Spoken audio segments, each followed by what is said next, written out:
everyone? True Techno Gamer here, and I know it's been a while. Things get caught up, but I appreciate the extra feedback. We're getting a little bit more subscribers to the channel, so people are paying attention, and people also seem to really like the home theater portion and some of the videos I've done on that topic. So I expect to see more of that. But for now, I wanted to check in with you guys while I had a minute and just talk about next gen gaming, specifically here we are 6 months in, it's almost the end of April. PS5, Xbox Series have been out on the market. It's still both really, really hard to find. I know there's a lot of people still looking for them that have not gotten a chance to get them yet. But things are starting to heat up a bit. Sony is ramping up on this marketing for PS5. We're starting to see some really kind of cool, big-hitting games that are really showcasing what next gen is all about, particularly from the Sony side. I want to just talk about why I'm still excited for next gen, right?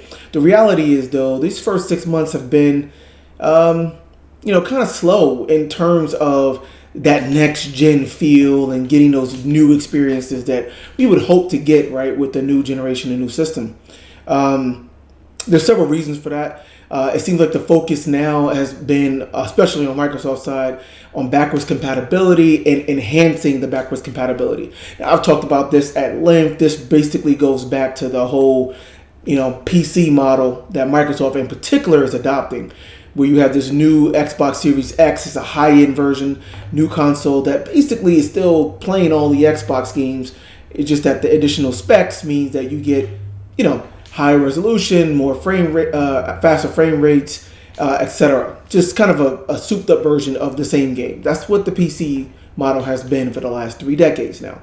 Sony usually comes in with the new system, PS2, 3, 4, and now 5, where we should see and get these experiences that are like, whoa, this is way beyond what we saw before, way beyond what we were playing before. And, it's been kind of slow in that regard, right? Now, for a lot of game releases, first of all, are getting delayed. It's been delayed central this first, quarter, especially of Q1 for 2021. A lot of big hitters. We've seen Back 4 Blood delayed. Deathloop is delayed. Kenya is delayed. Gran Turismo 7 got delayed. Man, and there's a bunch of third-party games. I can't even. It's just there's more delayed titles, so far this year than actually released titles, especially those next-gen only titles. We have that to contend with, but we do have Returnal coming out from Housemarque, makers of Resogun for PS4 and Superstardust HD, Alien Nation, Dead Nation, a lot of smaller arcade-style titles, but Resogun was probably my favorite, if not one of my favorite games of the entire PS4 generation, so that's cool. Returnal is their first AAA game. They spent over 3 years, almost 4 years working on it. It actually looks pretty good now that the previews are out. I think a lot of people are surprised, the media so far is surprised at the quality. And it looks and feels next gen. Ultimately, it's an addicting, fun gameplay experience, but it has a rich story. It has great, use of the PS5 technology as well. It's just a taste, though, right? I mean, we're not seeing, of course, the full scope of PS5 there, but it's a good first step, especially when we've been so, lacking with true next gen experiences to this point. It's a great thing to have at this point.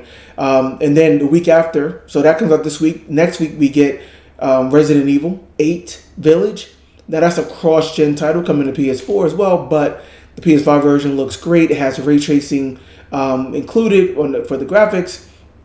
And the game itself is, seems like it's going to be a pretty good game. So, not the best next-gen showcase, so to speak, but it should be a solid 4K, 60 FPS with ray tracing experience. I think, some good DualSense usage as well, 3D audio on the PS5, etc. So, that should be a nice one. And then Ratchet and Clank Rift Apart, which is one of the first really big, from the ground up PS5 experiences, and they just released a new trailer today as I'm recording this, and it looks amazing. People are literally gawking and jaws dropping, and it's just that's what happens when you actually can focus in on PS5. And again, this is 6 months. That'll be, it comes out in June, so that'll be like 8 months into the life of PS5.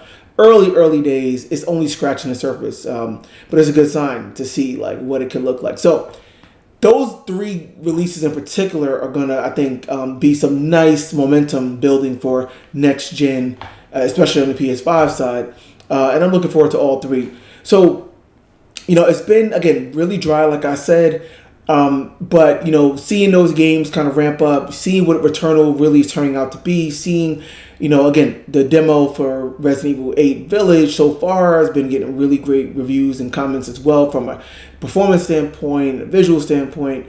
And then, Ratchet Clank, I think, is going to really blow people away. It normally does look great, for their generation, but it's going to go blow people away. I'm excited, to start seeing these games. And then after Ratchet, it's like, well, what's coming in the second half of the year? We don't know. A lot of delays, from, COVID-related delays. People still work from home. It's hard to make a game in that environment, admittedly. But yeah, Far Cry 6 is another one that got delayed. There's still some big games coming second half of the year. Next Battlefield game is supposed to come second half of the year. New Call of Duty game, of course, second half of the year. Of course, Halo Infinite from Microsoft, second half of the year. There's probably going to be a new Forza game this year as well. Probably Forza Horizon is what people are saying. There's going to be some games coming out for sure. You want to see that real difference. You want to feel that real difference. And again, from PS5 especially, that's more than just the graphics, guys, right? In fact, I was talking today and writing about this on NeoGAF forums today that the CPU is probably the biggest differentiator this gen. The graphics are going to look better, sharper. All the effects that we saw on PS4 is going to be enhanced and more advanced. And then we're also going to see ray tracing and DX12 Ultimate related features like VRS, variable rate shading, and mesh shading, / geometry engine, etc. But it's really the CPU that's finally going to give us like some experiences in some worlds that we just have not been able to see before.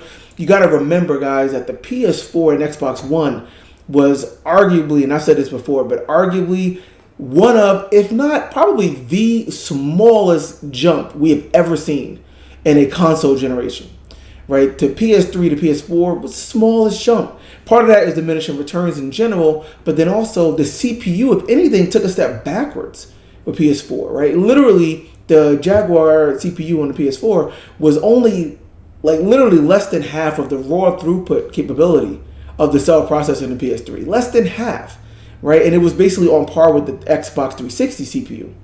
So that's why we saw a lot of worlds generally feel the same, right? The density of the worlds, the AI, the animation, the sense of realism, the simulation of weather and wind, and just having things be a lot more dynamic. That stuff didn't move at all. Look at Assassin's Creed, look at Far Cry 4 and 5, look at even games like Horizon, that look great graphically, but the world's construction was very similar and kind of repetitive or reminiscent of what we see in, again, an Assassin's Creed game or any other open world game. It didn't really do anything new is what I'm saying.